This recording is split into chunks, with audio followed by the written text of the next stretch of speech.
વાત કરીએ બાગેશ્વર ધામના જે ધીરેન્દ્ર શાસ્ત્રી છે એનો દરબાર યોજાવાનો છે તેને લઈને આપણે કંઈક વિરોધ નોંધાવ્યો છે, શું છે હકીકત? અમારો વિરોધ છે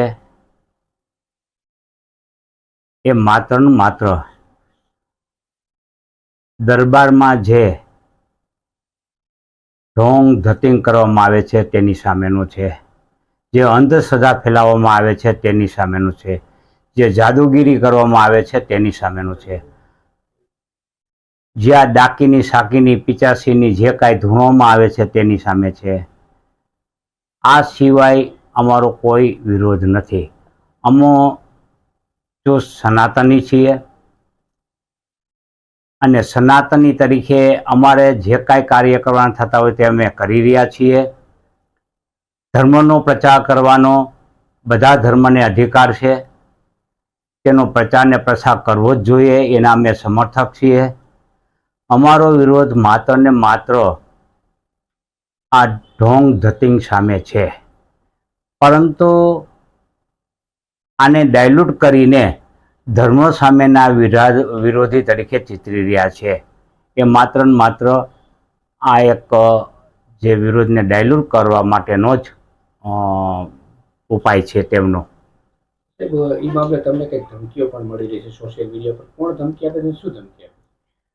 સોશિયલ મીડિયા દ્વારા, અન્ય માધ્યમ દ્વારા ગાળો આપીને, બીજી અન્ય રીતે આપે પણ વિડીયા જોયા છે, સોશિયલ મીડિયામાં ધૂમ મચાવી રહ્યા છે અને ધમકીઓ આપે છે અમુક યુવકો.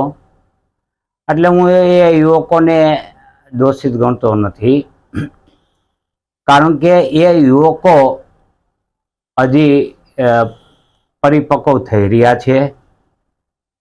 એમની ધર્માંધ અને ધર્મજનોની બનાવવામાં જે કાંઈ વિચારધારા છે એ દોષિત છે, એ યુવકો દોષિત નથી. વાત કરી છે જે તમને સનાતની વિરોધી પણ ગણવામાં આવે છે, એ લોકો કહે છે કે તમે સનાતની વિરોધી છો, શું કહેશો? સનાતની વિરોધી હું એટલા માટે સાબિત કરી શકીશ કે વિરોધી નથી. મેં રૈયા સ્મશાનમાં શિવ મંદિરનું નિર્માણ કર્યું છે. મેં કૈલાસ અમરનાથ જેવી યાત્રાઓ કરી છે, અન્ય ધાર્મિક સ્થળોની યાત્રાઓ કરી છે. હું ઘણા જે ભાગવત કથાના આયોજનો છે એમાં ભાગીદાર રહ્યો છો, પાર્ટિસિપન્સ કરેલ છે. એટલું જ નહીં, મેં દાન પણ આપેલ છે અને અનેક ધર્મ કાર્યમાં હું અગ્રેસર રહ્યો છું. ત્યારે સનાતન વિરોધી હોય તો આ પ્રશ્ન આવે જ નહીં. એટલે હું ખુદ ચુસ્ત સનાતની છું. એટલે મને વિરોધી એટલા માટે ચિતરવામાં આવે છે કે મૂળભૂત ઉદ્દેશ્ય એ ભૂલાઈ જાય અને ધર્મ વિરોધી ચિતરી અને પોતાનો બદ ઇરાદો સાબિત કરવા માગે છે. તમે કંઈક બાબા બાગેશ્વરને એક ચેલેન્જ પણ આપી છે, બાળક છે લાપતા છે વર્ષોથી, એની શું વાત છે? એક મોહિલ મોહિધરા નામનો બાલ્ય અવસ્થામાં એ બાળકનું અપહરણ થઈ ગયું છે. એનાથી એનો પરિવાર તો દુઃખી છે, પણ આખી રાજકોટની જનતા પણ દુઃખી છે. એ બાળક ક્યાં છે, કોણે અપહરણ કર્યું છે, બસ એટલું બતાવી દઈએ તો હું બાબા બાગેશ્વરનો ક્યારેય વિરોધ કરીશ નહીં. અને વિરોધ કરેલ છે એની હું માફી માગી લઈશ, એના પગમાં પડીશ અને હું એનો ભગત બની જઈશ, હું એનો સમર્થક બની જઈશ. તમે બાબા બાગેશ્વરનો જ કેમ વિરોધ કરો છો? બીજા કોઈ ધર્મ છે, ઘણા ધર્મમાં આવી રીતે પાખંડ ચાલે છે, તો શું તમે બધા ધર્મોનો વિરોધ કરશો ચાલતા હોય? મારે મારા ઘરમાંથી કચરો સાફ કરવાનો હોય.